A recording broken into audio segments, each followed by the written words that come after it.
Lord forgive me for this trap shit. Sergeant Smack making backflip. Telly Hank did with the action. With the Vato speaking Spanish. Frank Matthews how I vanish. Poof. Came back like I'm King Tut. Gold BBS is on a beamer. When Fat Cat was 10 queens up. Ball off the profit, not the re-up. Fly like Puerto Rican Jesus. Uptown like I'm Baby Maine. Just caught a touchdown from the Bay. We, the jury, in above entitled action, find the defendant, Calvin Brodus, not guilty of the crime of murder. As to defendant Brodus only, you are charged additionally in count 2 that on, as to count 1, the date of that offense is August 25th of this year, 1993. As to defendant Brodus only, as to count 2, you are further being charged in the indictment that on July 21st of this year, 1993, you were in possession of a firearm and that you had previously been convicted of a felony, to wit, possession for sale of drugs, pursuant to Health and Safety Code 11351.5. As to count 3 for Mr. Brodus only, it is further alleged that on July 2nd of this year, 1993, you were also in possession of a firearm and that you had previously been convicted of a felony, again the same felony, possession for sale of a controlled substance. Does counsel waive further reading of the indictment? And does counsel waive a full statement of defendant's rights? As to the charge in count 1, Mr. Lee, and the special allegations, what is your plea at this time? Mr. Abrams, as to the charge in count 1 and the special allegation, what is your plea at this time? And Mr. Brodus, as to the charges in counts 1, 2, and 3 and the special allegations contained therein, what is your plea at this time? Career ender, especially for celebrities, but not in the case of the rap singer who calls himself, quote, Snoop Doggy Dogg.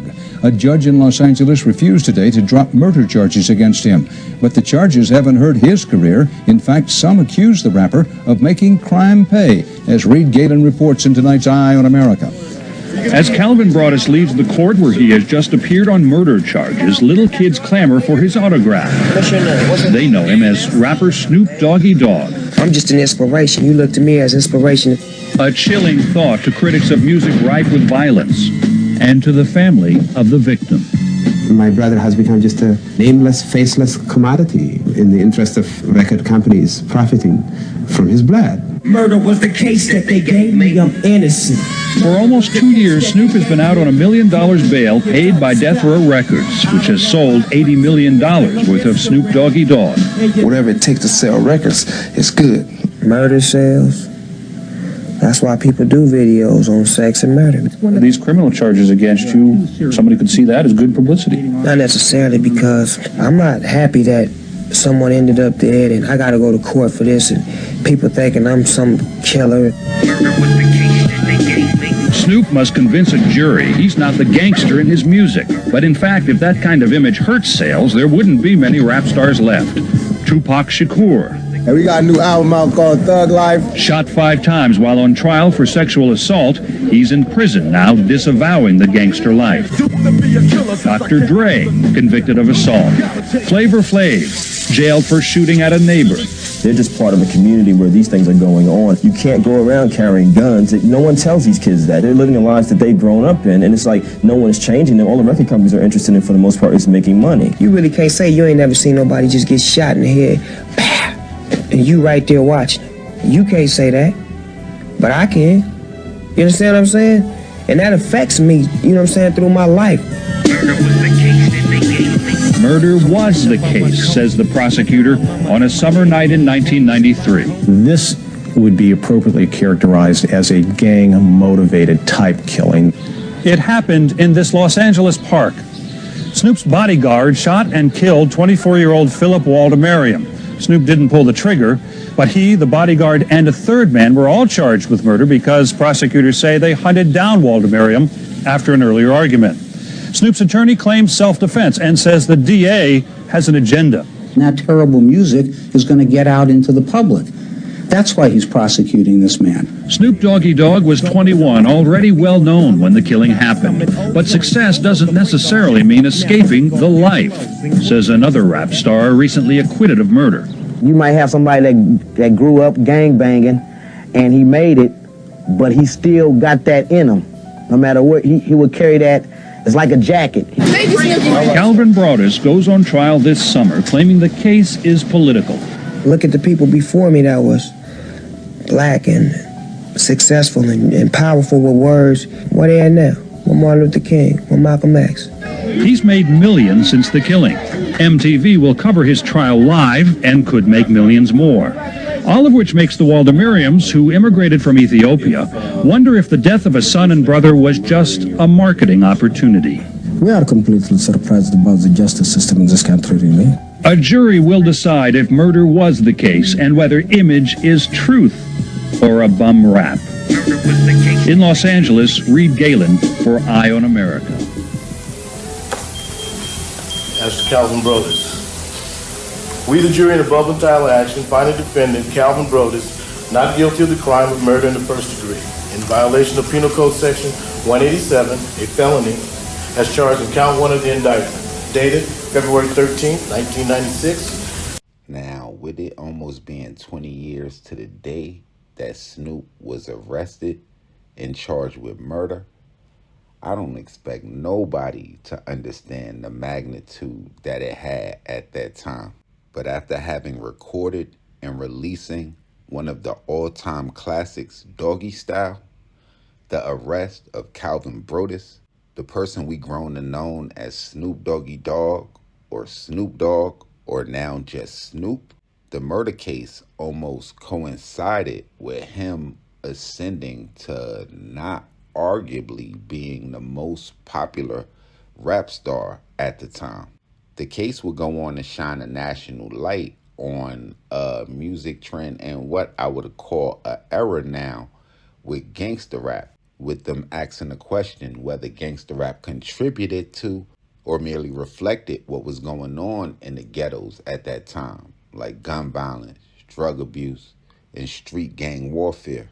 Now Snoop, along with Dr. Dre, along with Suge Knight eventually, but those two predominantly in the beginning were the faces of West Coast powerhouse label Death Row.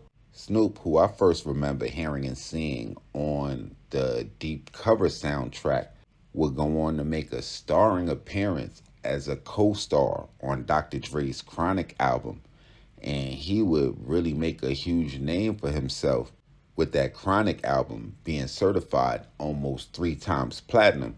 So when Snoop would follow up with his highly anticipated album Doggy Style, it's like the world couldn't wait. So he was going to sell eventually, but when that murder case hit the fan, even though the debut single off the album would be What's My Name, it would be the song Murder Was the Case, accompanied by the DVD in this murder case that would take Snoop to the next level.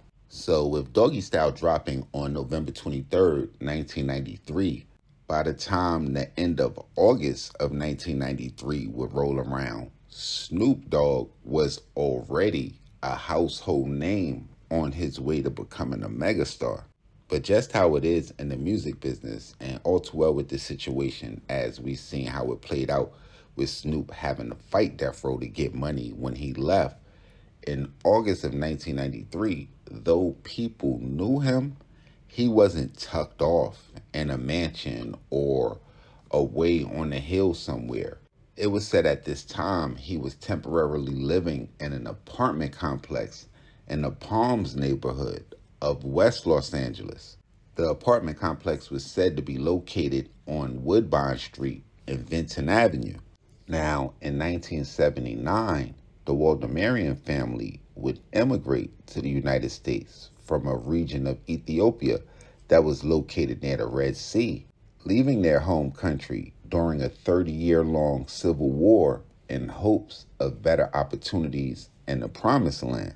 Now, according to the Los Angeles Times, the journey would end and begin with the family landing in Idaho for about a year before moving to that same Palms neighborhood that Snoop would end up temporarily staying at eventually.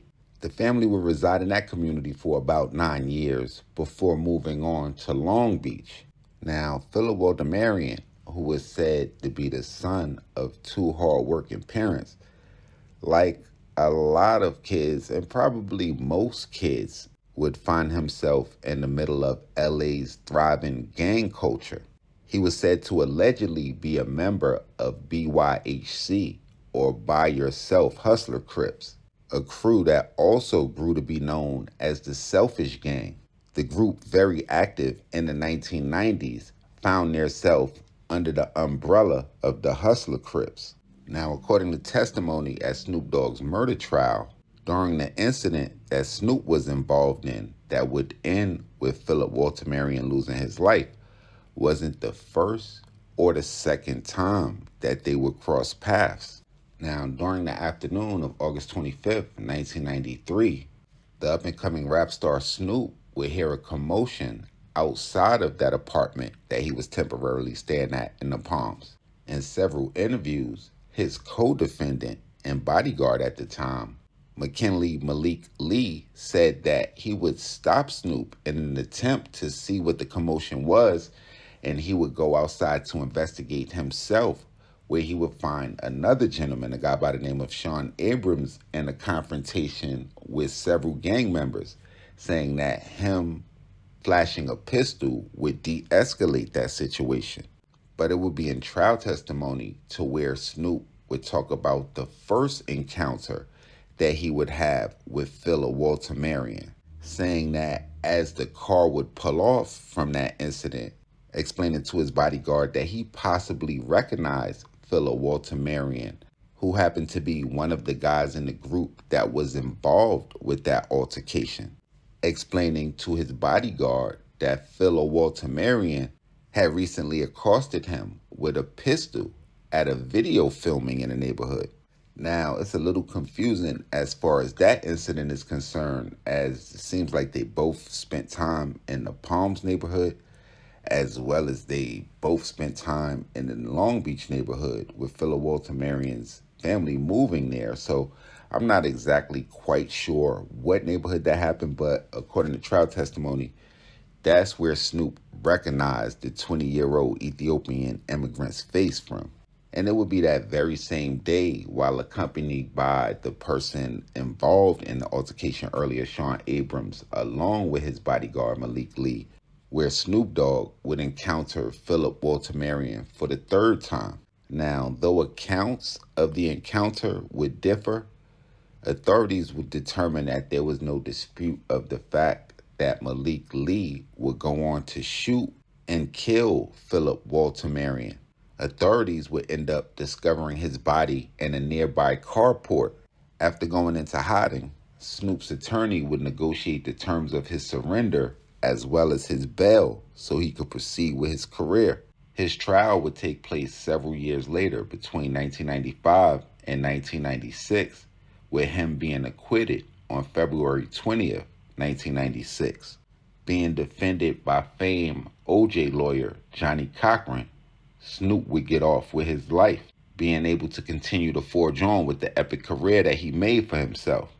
But could y'all imagine if it was any different and he went down on that M? He would just be getting ready to come home. Y'all make sure y'all hit the red bell and subscribe button right under this video so y'all know when this real trill spill shit is dropping. Y'all get in the comment box. Y'all run it up. Y'all let me know what cities I need to go to, what stories I need to tell, what I missed, what I got wrong, all of that. Y'all tap in with me directly. Instagram, Twitter, POP_A_LOT. And until the next time, y'all know the rundown. Salute the almighty mob.